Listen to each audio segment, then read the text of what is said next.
ये देश धर्मनिरपेक्ष नहीं हो सकता, क्योंकि लोकसभा के स्पीकर गलत कह रहे हैं। ये देश धर्मनिरपेक्ष है और हो सकता है। अब देखिए अभी आप कहीं मंदिर कहीं मस्जिद की हम तख्ती लगा बैठे, हमें एक घर बनाना था मगर ये क्या बना बैठे। परिंदों के यहाँ फिरका परस्ती क्यों नहीं मिलती, कभी मंदिर पे जा बैठे कभी मस्जिद पे जा बैठे। आपके परिंदे बाल काट रहे हैं, उस पर भी तो नजर डाल लो। आपके लिए तो पूरी गजल लिखी है, सुन लो ये बच्चे सुन लें। जितने हरामखोर थे कुर्बो जवार में, प्रधान बन के आ गए अगली कतार में, और जब 10 मिनट की पूजा में घंटों गुजार दें, समझो कोई गरीब फंसा है शिकार में। इंडिया एक ज्योग्राफिकल सर हिंदू नाम किसने दिया था? चलो ये बताइए, आप तो मुझसे एजुकेट हो, आपको तो ज्यादा पता है। फिर हिंदू नाम किसने दिया था? अरबों ने। सुनिए, चालू करो बे। लोकतंत्र के लचीलेपन को कमजोर करता है, ये बड़ी बात है। उन्होंने कहा लोकतंत्र के लचीलेपन को कमजोर करता है, ऐसा करना लोकतंत्र को नष्ट कर देगा। राजकुमार भाटी जी, ये बाबा साहब भीमराव अंबेडकर ने कहा था, सोशलिस्ट नीति निर्देशक तत्वों से पहले से ही शामिल है। बाबा साहब ने कहा था कि इसे भविष्य की सरकारों पर छोड़ देना चाहिए, और लोकतंत्र वो के लिए खराब भविष्य भी की कहा ही था। सरकार थी जिसने ये दो शब्द जोड़े, वो भविष्य की ही सरकार थी। अभी अवजिनेश जी बोल रहे थे, अवनिजेश अवस्थी जी बोल रहे थे, तो आपने प्रस्तावना पढ़ी है भारत के संविधान की? अंजना जी, हाँ बोलिए बोलिए, मैं सुन रही हूँ। भारत का संविधान शुरू के दिन से सोशलिस्ट था और सेकुलर था। भारत के संविधान की जो प्रस्तावना शुरू होती है, हम भारत के लोग भारत को एक समाजवादी पंथ निरपेक्ष लोक, तो पहले वो है सर्वप्रभुत्व संपन्न समाजवादी पंथ निरपेक्ष लोकतंत्रात्मक गणराज्य बनाने के लिए इस लाइन में समाजवादी और पंथ निरपेक्ष शब्द जोड़ दिए। लेकिन इससे अगली लाइन क्या है? और उसके सभी नागरिकों को सामाजिक आर्थिक राजनीतिक न्याय देने के लिए। यह सामाजिक आर्थिक राजनीतिक न्याय ही तो समाजवाद है। और फिर उससे अगली की लाइन क्या है? विचार, अव्यक्ति, विश्वास, धर्म की उपासना की स्वतंत्रता प्रदान करने के लिए। तो जब था ही तो जोड़ने की जरूरत क्या थी? सुनिए ना, आपके नेता भी उस समय जेल में थे। उसका जवाब भी दूंगा। आपके नेता भी जेल में थे। मैं उसका जवाब भी दूंगा। विचार, अव्यक्ति, विश्वास, धर्म, उपासना की स्वतंत्रता ही तो सेकुलरिज्म है। यानी कि देश में हर नागरिक को अधिकार होगा, वो किसी विचार को माने, किसी धर्म को माने, कैसे ही उपासना करे। तो यही तो सेकुलरिज्म है। लेकिन समस्या क्या है? समस्या क्या है? आपको ये बात मालूम नहीं थी क्या? कृपया नहीं बता दीजिए ना। हम आपके बीच में तो नहीं बोले थे। आपके बीच में वो नहीं बोले। बात पूरी हो जाने दो। बाबा साहब, मेरी बात पूरी हो जाने दो। मालूम नहीं था। ठीक है, पॉइंट रेज्ड। अब सुनिए, समस्या ये है, आप लोग हाथ जब उठाइए जिसमें 26 सवाल पूछना नवंबर है। 1949 को 26 नवंबर 1949 को जब संविधान सभा में भारत का संविधान स्वीकृत किया गया, तो 30 नवंबर 1949 के ऑर्गेनाइजर में आरएसएस के तत्कालीन प्रमुख गोलवलकर जी ने लेख लिख के बाकायदा इस संविधान का विरोध किया। उन्होंने कहा संविधान हमें स्वीकार नहीं है, हमें मनुस्मृति पर आधारित संविधान चाहिए। तो अगर ये संविधान को बदलना चाहते हैं, इनकी इच्छा है जो हमेशा प्रकट होती रहती है, तो इस देश में एक जनमत संग्रह करा लें कि कौन कौन मनुस्मृति पर आधारित संविधान चाहते हैं और कौन कौन बाबा साहब के संविधान को चाहते हैं। इनकी नीयत यही है, एक एक शब्द एक एक बात को बदलेंगे। इन्हें सेकुलर शब्द से इतनी चिढ़ क्यों है? चलिए जवाब दीजिए इसका सुधार। और अगर ये हिंदू राष्ट्र बनाना चाहते हैं, आखिरी बात बोल दूं, 1947 में देश आजाद हुआ था, 1947 में ही पाकिस्तान का निर्माण हुआ। भारत देश लोकतंत्र और संविधान के रास्ते पर चला, लगातार तरक्की करता गया। पाकिस्तान धर्म के रास्ते पर चला गया, आज बर्बाद मुल्क है। अगर ये भारत को धर्म के रास्ते पे ले जाना चाहते हैं, तो भारत को भी पाकिस्तान की तरह बर्बाद करना चाहते हैं। जी वो इधर-उधर नहीं, वो सीधा पूछ रहे हैं चल के ही क्या हम तरक्की कर सकते हैं। क्या आप सेक्युलरिज्म शब्द को इसलिए हटाना चाहते हैं क्योंकि आप हिंदू राष्ट्र बनाना चाहते हैं? क्यों? मैं बच्चों से पूछता हूं, सेकुलरिज्म को हिंदी में क्या कहते हैं? पंथ निरपेक्षता। और आप लोग धर्मनिरपेक्षता कहते हैं। मैंने तो हमेशा आपने धर्मनिरपेक्षता सुना होगा, मुझे पता था। अब सुनिए, अब मैं बताना चाहता हूं। अब अपने आपका पॉइंट क्यों थोप रहे हो आप हम पे? हम तो पंथ निरपेक्षता कह रहे हैं। सुनिए। अरे एक बार अपने नेता का पंथ निरपेक्षता दिखाया होगा। धर्मनिरपेक्ष शक्तियों को एक करना है, धर्मनिरपेक्ष को एक करना है। अब सुनिए। बारी-बारी से। अब मैं बताना चाहता हूं, चूंकि सेकुलरिज्म शब्द का दुरुपयोग हुआ, इसीलिए अडवाणी जी ने सूडो सेकुलरिज्म कहा था। यह देश धर्मनिरपेक्ष नहीं हो सकता, क्योंकि लोकसभा के स्पीकर गलत कह रहे हैं। ये देश धर्मनिरपेक्ष है और हो सकता है। अब देखिए, अभी आप इनसे कह रहे थे पॉइंट रहे रेज, हैं। अभी आप बोल रहे थे, अब देखिए आ गया जरा सा कमजोर पॉइंट आ गया आगे बीच में। संविधान विरोधी बात कह रहे हैं। अब सुनिए, मैं बताना चाहता हूं, इसलिए कह रहा हूं आप देखिए गलत बात है। आपका पॉइंट हो गया ना, अब सुनने दीजिए। मुझे बोल दीजिए। अरे भाटी जी अपनी जगह पे, भाटी जी जगह पे। अरे कैमरा बताएंगे बच्चों को, कैमरा आप जहां भी रहेंगे लग जाए पीछे। धर्म से हटना नहीं है, सभी धर्मों को बराबर नजर से देखना है। अब सुनिए, अगर ये देश धर्मनिरपेक्ष नहीं है तो हिंदू धर्म है, हिंदू पंथ मजहब नहीं है। और 1995 का सुप्रीम कोर्ट का जजमेंट कहता है Hindu is way of life. फिर क्यों हिंदू को सांप्रदायिक कहते हैं? बताइए, हिंदुत्व को सांप्रदायिक नहीं कहना। अब मैं बताना चाहता हूं, लोकसभा स्पीकर के पीछे पीठ के पीछे क्या लिखा है? धर्म चक्र प्रवर्तना है। सारी संसद धर्म के चक्र के लिए। हिंदू धर्म तो नहीं लिखा। जो हमारे संसद हमारे ध्वज के ऊपर है वो सारनाथ का धर्म चक्र है। और सुप्रीम कोर्ट के एम्बलम पे लिखा है यतो धर्म ततो जया। ये धर्म प्राण देश है। इन्होंने सेक्युलरिज्म की आड़ में इसे धर्मनिरपेक्ष करने का प्रयास किया। देखिए, एक बार वो बोले फिर मैंने पहले ही कहा था, भारतीय जनता पार्टी आरएसएस के लोग जनता को गुमराह करने की कोशिश करते हैं। एक शब्द गलत बोला, चैलेंज करता हूं। सारे गलत बोले, एक शब्द गलत नहीं बोला है। आपके नेताओं के जाकर सर्च करिए, सारे गलत बोले। अब सुन तो नहीं ले, लिखते थे। अब सुन तो ले, मैं होते हैं मान्यवर, सुन तो ले। पहला तो यही शब्द बोला है, आप ये गुमराह करते हो कह के। धर्मनिरपेक्ष होने का मतलब धर्म से विरत होना नहीं है। अपने अपने धर्म का सब पालन करो, सबको बराबर अधिकार है। सरकार सब धर्मों को बराबर दृष्टि से देखे, ये धर्मनिरपेक्ष शब्द का अर्थ है। दूसरा, आपने झूठ ये बोला केवल हिंदू ही भंडारे चलाते हैं। सबसे ज्यादा भंडारे सिख चलाते हैं। सिखों के यहाँ जो गुरुद्वारों में फ्री भोजन होता है, और वो ये नहीं देखते कि किस जाति का किस धर्म का आदमी है। मंदिर में भी नहीं देखा जाता है। मंदिर में भी नहीं देखा अपने धर्म के, अपने अपने धर्म के में सब काम करते हैं। ये कहना ही, चर्चों में भंडारा दिखाओ। अब आप बोलने नहीं दे मस्जिद में भंडारा दिखाओ। बोलने नहीं दे रहे। चर्चों में बताओ बोलने नहीं दे रहे। मंदिर में कहा भंडारा? अब आप बोलने नहीं दे रहे। ये कहना ही मेरा धर्म ही बढ़िया है, बाकी सारे धर्म खराब है, ये कहना ही सांप्रदायिकता है। और सांप्रदायिकता इस देश की बहुत बड़ी बीमारी है। मैं आखिर में केवल 2 पंक्ति बोल के, उन्होंने भी कविता बोली थी कि कहीं मंदिर कहीं मस्जिद की हम तख्ती लगा बैठे। हमें एक घर बनाना था मगर ये क्या बना बैठे। परिंदों के यहाँ फिरका परस्ती क्यों नहीं मिलती, कभी मंदिर पे जा बैठे कभी मस्जिद पे जा बैठे।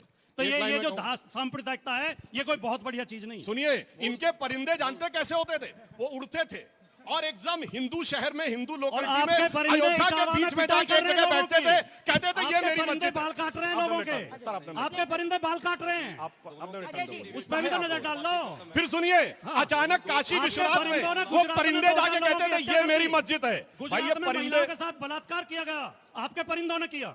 अब सुनिए, आप बोल चुके ना बिल्किस बानो के साथ क्या अरे किया? भाई आप बोल चुके ना। और इमराना के साथ जो हुआ था, इनकी सरकार थी, एक मुस्लिम लड़की थी इमराना, उसके ससुर ने उससे बलात्कार किया तो मौलवी ने फतवा दे दिया कि आज से अपने ससुर की पत्नी और पति की और औकात नहीं थी कि बोल दे। अरे छोड़िए। और बिल्किस बानो, सुनिए, हमारे और इनके परिंदे में क्या अंतर है? इनके परिंदे थे सवाल ले शांति लेते हैं। के कबूतर सवाल। और हमारे परिंदे हैं गुरु गोविंद सिंह के बाज। मैं सर से पूछना चाहूंगा सर, जब आप सेकुलरिज्म की बात करते हैं तो आप मतलब यादवों को क्यों हमेशा वो देते हैं? आप किसी और क्या ना जाति के, जैसे अभी हुआ यूपी के अंदर, यादव जो थे उनको बुला के आपने सम्मानित किया, अगर वही कोई और जाति का व्यक्ति होता आप वैसे नहीं करते वहाँ पे यूपी के अंदर। हमने भी ये चीज देखी है सर। नहीं, सबकी मदद करते हैं। जिस जाति का व्यक्ति होता आप वैसे नहीं करते वहाँ पे यूपी के अंदर। हमने भी ये चीज देखी है सर। नहीं, सबकी मदद करते हैं। जिसके साथ भी अन्याय होता है, कम से कम 10 जगह तो मैं पैसे देकर आया हूं जो दलित लोगों के साथ अन्याय हुआ, पार्टी उनकी मदद करती है। सर मगर आप सिर्फ यादवों को और ना, वो गलत कह रहे हो आप, सवाल ही गलत उठा रहे हो। ठीक है, चलिए। अभी लोकसभा चुनाव हुए, सवाल गलत है। बाबा रामदेव के बारे में थे अदम गोंडवी, उन्होंने समाजवाद के अंदर जो बुराइयां आ गई इतनी जल्दी, उससे दुखी होकर लिखा था कि काजू भुना है प्लेट में, विस्की गिलास में, उतरा है रामराज यों विधायक निवास में। और उनका शब्द आगे, पक्के समाजवादी हैं तस्कर हो या डकैत, कितना असर है खादी के उजले लिबास में। तो समाजवाद और सेक्युलरिज्म दोनों कहां पहुंचा है और राष्ट्रवाद आज कहां पहुंचा है? सुना दीजिए, सुना दीजिए। टोकती हैं फिर। नहीं, सुनाइए। ये कहते हैं, अदम जी तो समाजवादी शायर थे, उन्होंने हमारे लिए 2 पंक्ति लिख दी, आपके लिए तो पूरी गजल लिखी है। सुन लो, ये बच्चे सुन लें। जितने हरामखोर थे कुर्बो जवार में, प्रधान बन के आ गए अगली कतार में, और जब 10 मिनट की पूजा में घंटों गुजार दें, समझो कोई गरीब फंसा है शिकार में। ये किस जमाने में लिखी गई है? ए जरा ईयर बताइए। ईयर और दीवार कूदने में जिनका रिकॉर्ड था, जितने प्रधान थे, जितने वो थे, आगे जवाब में। और सुनिए, दीवार कूदने में जिनका रिकॉर्ड था, ये 70 के दशक में उम्र के जब इंदिरा जी सरकारें बदल रही थी, उन्होंने आगे क्या लिखा था? पैसे से आप चाहें तो सरकार गिरा दे, संसद बदल गई है आज की नखास में। नखास कहते थे घोड़ों की मंडी को। किसके लिए लिखा था साहब? हम लोग नहीं थे, हम तो राजनीति में थे ही नहीं। कहा था जनता के पास एक ही चारा है बगावत। ये बात कह रहा हूं मैं होशो हवास में, इसी गजल का शेर है। बिल्कुल इसी और गजल का शेर है। जेपी ने यही कहा था जब रामधारी सिंह दिनकर ने कहा था सिंहासन खाली करो कि जनता आती है, उठ जाग समय के रथ का घर। और देखिए एक लाइन में और बोलूं, देखिए इनके नेता जेल गए थे, यातना इनके नेताओं ने भी सही इमरजेंसी में, मगर ना आरजेडी ने एक हमारे लाइन तो बोली, जेल में पड़े हैं, आपकी सरकार ना में भी। समाजवादी पार्टी ने बोली। जो आज कांग्रेस से गठबंधन है, तो एक लाइन में कहना चाहूंगा कि शाम तक सुबह की नजरों से उतर जाते हैं, इस कदर समझौतों पे जीते हैं कि जमीर ही मर जाते हैं। तब प्रश्न पूछिए, कोई जाके पीछे जाके चेक कर सकता है। सबसे पहले Be नमस्कार। attentive in the मेरा class. सवाल सर से है कि अभी थोड़ी देर पहले बात कौन वाले सर से, कांग्रेस वाले या समाजवादी? सर से, समाजवादी। कि अभी थोड़ी देर पहले बात हुई थी कि जब बाबा साहब जी ने संविधान लिखा था उसमें वो शब्द ऐड नहीं थे, और बाद में जब उन्होंने कहा था कि मैं फ्यूचर की सरकार पे छोड़ता हूँ कि वो ऐड करे या हटाए, तो आपने कहा कि फ्यूचर की सरकार आई और उसने ऐड कर दिया। तो अब और आगे बढ़ते हैं, तो अब आरएसएस जब इस सब को वापस से चेंज करने के लिए मांग कर रहा है, तो फिर आपको अब दिक्कत क्यों हो रही है? हमें इसलिए दिक्कत है कि बिना सेकुलरिज्म के लोकतंत्र की कल्पना नहीं की जा सकती। जो देश धर्म पंथ निरपेक्ष नहीं है वो लोकतांत्रिक हो ही नहीं सकता। जैसे पाकिस्तान लोकतांत्रिक नहीं है, बांग्लादेश लोकतांत्रिक नहीं है, अफगानिस्तान लोकतांत्रिक नहीं है। अगर इस देश को लोकतांत्रिक बनाए रखना है तो सेकुलरिज्म जरूरी है। छोटा बहुत सा, अच्छी एकदम बात छोटा इन्होंने सा। कही है, पर आपको पता है इस देश में एक राज्य था जो सेकुलर नहीं था।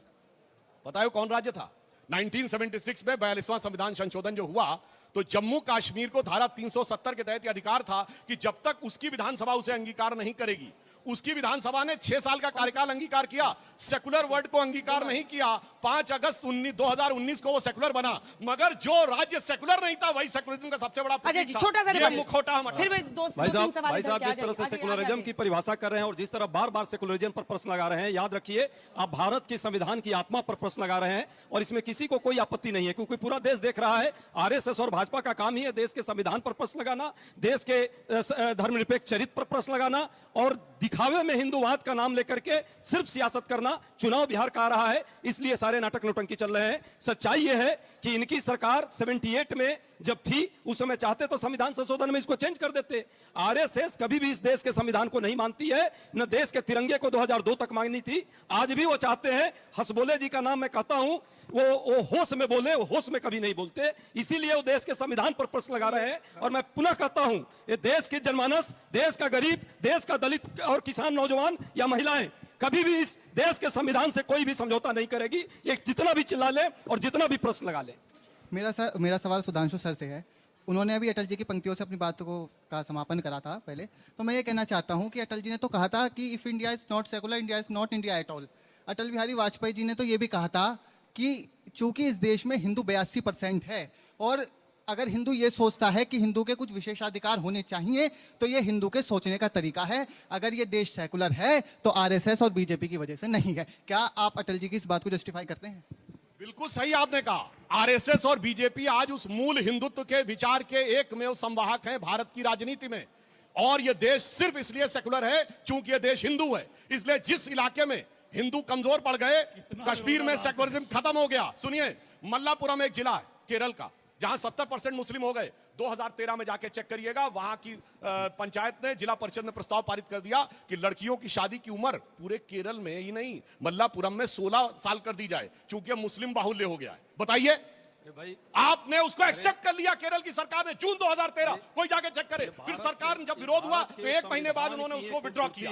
यानी ये दर्शाता है सिर्फ जहां पर हिंदू मेजॉरिटी में है वहीं पर सेकुलरिज्म है। अच्छा, एक मुस्लिम देश बताइए सेकुलर हो, बताइए 57 में मुस्लिम देश बताइए सेकुलर, बताइए नाम, बताइए ना। अरे इस देश के संविधान बताइए, नाम। इस देश का संविधान ही और इस देश की लोकतांत्रिक चरित्र ही है कि आप इस देश के संविधान पर लगातार प्रश्न लगा रहे हैं, इस देश के सांस्कृतिक एकता पर प्रश्न लगा रहे हैं, हिंदू मुस्लिम को आपस में बंटवाने का काम कर रहे हैं। कभी मॉब लिंचिंग की बात करते हैं, कभी गाय और गोबर की बात करके देश के लोगों को भरमा रहे हैं। देश समझ रहा है आपके इस चरित्र से ये देश बदलने वाला नहीं है। देश का सोच आधुनिक है। आप जवाब दीजिएगा इसका, लेकिन एक सवाल जो है ले लेते हैं। आखिरी सवाल है, आखिरी सवाल। धर्मनिरपेक्षता जो है सुधांशु सर, नहीं जुड़ा है। सुधांशु जी, आप ही से सवाल है, माइक उठाइए। सामुदायिकता से जुड़ा है। ठीक।